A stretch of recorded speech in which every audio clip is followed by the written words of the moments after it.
So I'm going to focus more on building your network. So I know we have 35 minutes left, so we're working in good time. That's of course allowing for Q&A.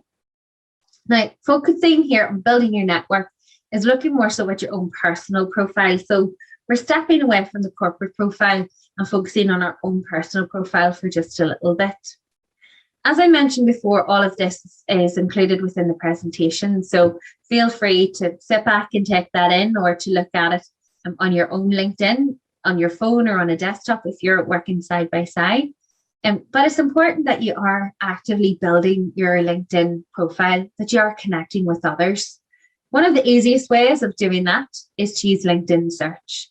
So LinkedIn search helps us to find and connect with lots of people right across the LinkedIn platform. So quite often, if someone emails me that I have never met before, or I come across a connection, I look for them on LinkedIn and I find out who they are, what organization they represent, what they're into, the kind of content that they create. So things that you can do is search for people on LinkedIn. From there, send them connection requests. And it's a really good idea to look at their profile, see what you might have in common with them, and then include that within your send request. So like many of us, I get lots of LinkedIn connection requests every single day. Some are from 5 minutes down the road, some are from the other side of the globe. But I already have quite a big LinkedIn profile, and I do appreciate that the value of my LinkedIn is down to the content that I consume. So I'm not hypersensitive about who I invite into my network, but I do occasional clear outs where if people are posting content that's just not relevant, or they're being overly pushy in terms of sales, they get the boot. So we are becoming a little bit more careful about who we accept on LinkedIn. So if you're connecting with somebody else, I'd recommend that you include a message with your connection request, especially if you've never met that person virtually or in real life, so they can understand why you want to connect with them. And there's a higher chance of them accepting your connection request. So most times people who include a message, I'm like, oh yeah, great, that makes sense. I know why you want to connect with me, and I accept. If I'm not so sure, or have no idea of the connection, I'm more likely to decline. Okay, so if I was searching for somebody within an organization, let's just take women in business, I can search for that. And in the results, I'm going to get people, organizations, and I'm also going to get posts from that as well. So I can see here, if I search women in business, Roseanne Kelly, the CEO, comes up, the corporate organization comes up, but also Belinda, who is a mentor, comes up.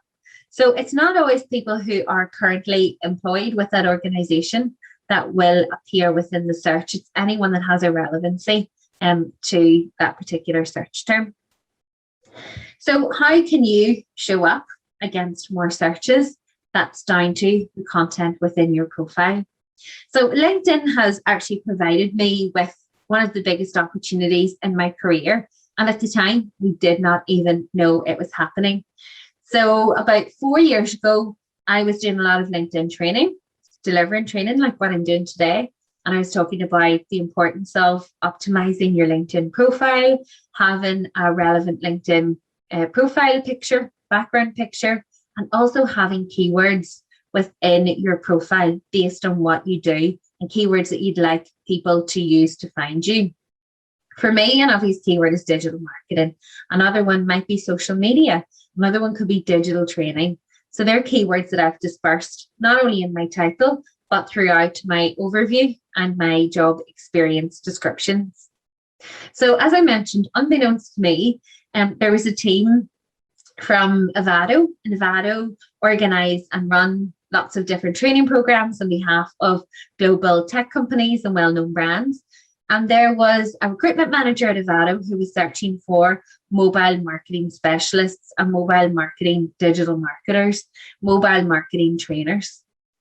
Luckily for me, I had just delivered a program in mobile marketing, creating content from your mobile phone, managing your business from your mobile device, and I had lots of relevant content on my profile.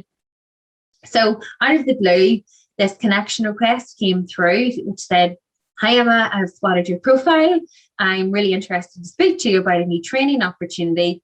Are you interested in hearing more? So straight away, I clicked through. I looked at the connections profile. I looked at their website. Lo and behold, there was Dell, Microsoft, Google, IBM. And I thought, oh my goodness, this is too good to be true. So within about 0.5 seconds, I replied to say, yeah, absolutely. When would it suit to have a conversation? When would it suit to chat?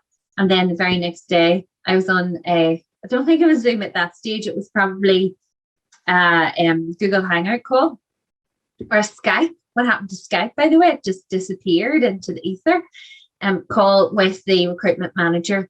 And she was telling me that Google wanted to recruit trainers who had already worked within mobile marketing, who were already working within the digital marketing industry to deliver a new program. So I didn't even know the program existed, but I asked her, how did you find me? How did you come across my profile?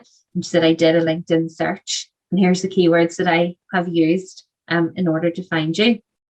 So you just never know who's looking for people with your skills and people who provide the services that you provide, people who do what you do on LinkedIn. And it's not just for that very service-led industry. I have a client who sells high volume of art through LinkedIn.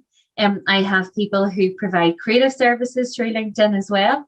So LinkedIn is really becoming our portal to find people, to find organizations to provide services and products that we're looking for. So you never know who would be searching, but the important thing is making sure that you've got that content within your profile. And that's what I'm going to talk to you about now for a couple of minutes, where you can put that content, how to put that content in your profile.